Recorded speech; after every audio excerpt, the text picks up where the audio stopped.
दो लघु कथाएं। नरेंद्र छाबड़ा। नरेंद्र छाबड़ा दो लघु कथाएं इस पाठ के लेखक हैं। नरेंद्र छाबड़ा जाने माने कथाकार हैं। कहानियों के साथ साथ इन्होंने बहुत सी लघु कथाएं भी लिखी हैं। प्रस्तुत पाठ में दो लघु कथाएं दी गई हैं। प्रथम लघु कथा में नरेंद्र छाबड़ा ने यह दर्शाया है कि जब हम बड़ी दुकानों, मॉल, होटलों में जाते हैं तो कोई मोल भाव नहीं करते। चुपचाप मांगे गए पैसे शौक से अदा करके चले आते हैं। पर छोटे दुकानदारों या खोमचे वालों से सामान खरीदते समय लोगों का व्यवहार बिल्कुल बदल जाता है। लोग उनसे 2-1 रुपए कम करने के बहस पर उतर आते हैं। हमें अपनी यह मानसिकता बदलनी चाहिए। दूसरी लघु कथा में रिश्वतखोरी और भ्रष्टाचार के शिकार एक युवक के बारे में बताया गया है। उसके सामने भ्रष्ट सामाजिक व्यवस्था को कोसने के अलावा कोई चारा नहीं रहता, पर सत्य का पालन करना उसे एक दिन अपने लक्ष्य तक पहुंचा देता है। कंगाल। एक समय बड़ी भीषण गर्मी पड़ रही थी। दिन तो अंगारे से तपे रहते ही थे, रातों में भी लू और उमस से चैन नहीं मिलता था। नरेंद्र ने सोचा इस लिजलिजे और घुटन भरे मौसम से राहत पाने के लिए कुछ दिन पहाड़ों पर बिताएं। अगले सप्ताह ही वे पर्वतीय स्थल की यात्रा पर निकल पड़े। 2-3 दिनों में ही उन्हें मन में सुकून सा महसूस होने लगा था। वहां का प्राकृतिक सौंदर्य, हरे भरे पहाड़, गर्व से सीना ताने खड़े दीर्घता सिद्ध करते वृक्ष, पहाड़ों की नीरवता में हल्का सा शोर कर अपना अस्तित्व सिद्ध करते झरने मन बदलाव के लिए पर्याप्त थे। उस दिन शाम के वक्त नरेंद्र झील के किनारे टहल रहे थे। एक भुट्टे वाला वहां आया और बोला, साहब भुट्टा लेंगे? गरम गरम भून कर मसाला लगाकर दूंगा। सहज ही नरेंद्र ने पूछ लिया, कितने का है? भुट्टे वाला बोला, 5 रुपए का। नरेंद्र ने कहा, क्या 5 रुपए में एक भुट्टा? हमारे शहर में तो 2 रुपए में एक मिलता है, तुम 3 ले लो। भुट्टे वाले ने कहा, नहीं साहब, 5 से कम तो नहीं मिलेगा। नरेंद्र ने बोला, तो रहने दो, और वह आगे बढ़ गए।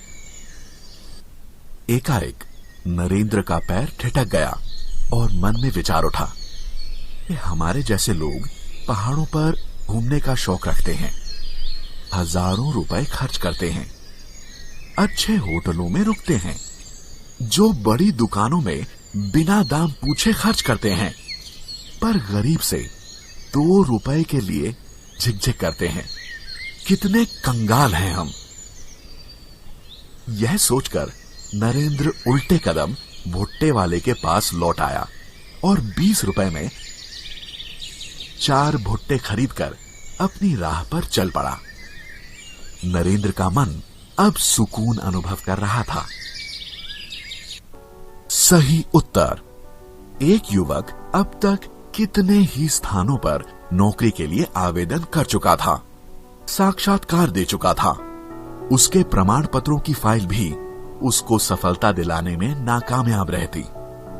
हर जगह भ्रष्टाचार, रिश्वत का बोलबाला होने के कारण योग्यता के बावजूद उस युवक का चयन नहीं हो पा रहा था। हर ओर से अब वह युवक निराश हो चुका था। भ्रष्ट सामाजिक व्यवस्था को कोसने के अलावा उस युवक के वश में और कुछ नहीं था। उस युवक को फिर एक दिन साक्षात्कार के लिए जाना था। अब तक देश प्रेम, नैतिकता, शिष्टाचार, ईमानदारी पर वह युवक अपने तर्कपूर्ण विचार बड़े विश्वास से रखता आया था, लेकिन इसके बावजूद उसके हिस्से में सिर्फ असफलता ही आती। साक्षात्कार के लिए उपस्थित प्रतिनिधि मंडल में से एक अधिकारी ने उस युवक से पूछा, भ्रष्टाचार के बारे में आपकी क्या राय है? युवक ने अपना उत्तर देते हुए कहा, भ्रष्टाचार एक ऐसा कीड़ा है जो देश को घुन की तरह खा रहा है। भ्रष्टाचार ने सारी सामाजिक व्यवस्था को चिंताजनक स्थिति में पहुंचा दिया है। सच कहा जाए तो यह देश के लिए कलंक है। साक्षात्कार ले रहे अधिकारियों के चेहरे पर युवक के उत्तर सुनकर हल्की सी मुस्कान और उत्सुकता छा गई।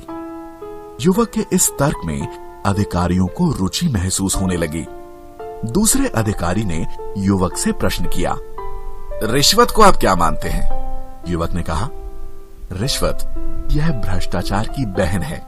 जैसे विशेष अवसरों पर हम अपने प्रियजनों, परिचितों, मित्रों को उपहार देते हैं, इसका स्वरूप भी कुछ कुछ वैसा ही है। लेकिन उपहार देकर हम केवल खुशियों या कर्तव्यों का आदान प्रदान करते हैं, इससे अधिक कुछ नहीं।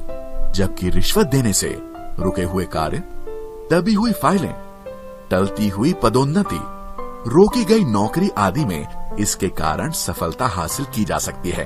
तब भी यह समाज के माथे पर कलंक है। इसका समर्थन कतई नहीं किया जा सकता, ऐसी मेरी धारणा है। यह कहकर युवक तेजी से बाहर निकल गया। वह जानता था कि यहां भी चयन नहीं होगा, पर भीतर बैठे अधिकारियों ने गंभीरता से विचार विमर्श करने के बाद युवक के सही उत्तर की दाद देते हुए उसका चयन कर लिया। आज वह समझा कि सत्य कुछ समय के लिए निराश हो सकता है, पर परास्त नहीं।